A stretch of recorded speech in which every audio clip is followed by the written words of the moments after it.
l'epidemia economica che è scoppiata a seguito della pandemia sanitaria e un primo focolaio, così stiamo nei termini che oggi vengono maggiormente utilizzati, un primo focolaio in ambito sociale. Se noi oggi non interveniamo velocemente e pesantemente in termini, dico, di volumi di liquidità su questo, abbiamo lo scoppio di un problema sociale che non saremo in grado di gestire. La situazione, se la cosa non si sblocca, quale sarà fra un mese, secondo lei? Non è fra un mese, è domani mattina. E domani mattina, per quello che riguarda il commercio e i servizi, è il 1° settembre.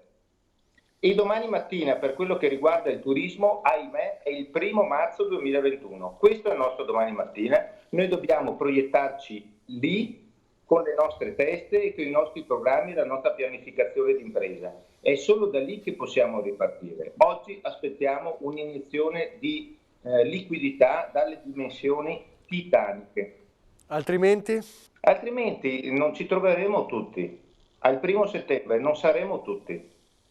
Ci saranno meno imprese, non necessariamente le migliori, ci saranno meno imprenditori, ci saranno meno lavoratori occupati e scoppierà il problema sociale di cui sto già parlando, perché domani questa sarà l'emergenza da gestire e saremo impreparati, come ci siamo trovati impreparati a gestire la pandemia sanitaria. Bisogna partire per tempo.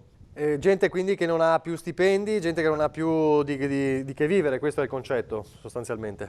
È evidente, mancando la liquidità si innesca un meccanismo per cui non circolano i denari che servono, ma i denari che servono a sopravvivere per le famiglie e a sopravvivere per le imprese. Il turismo sta vivendo forse la situazione peggiore degli ultimi anni, non oso tornare indietro al passato, ma una situazione del genere non l'ho mai vista, insomma non l'abbiamo mai vista.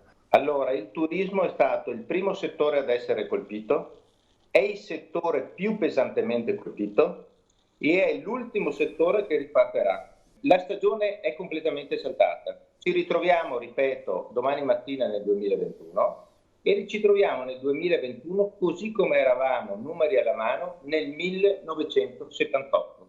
1978? Le tendenze turistiche della regione Veneto saranno quelle del 1978. Questi sono i numeri.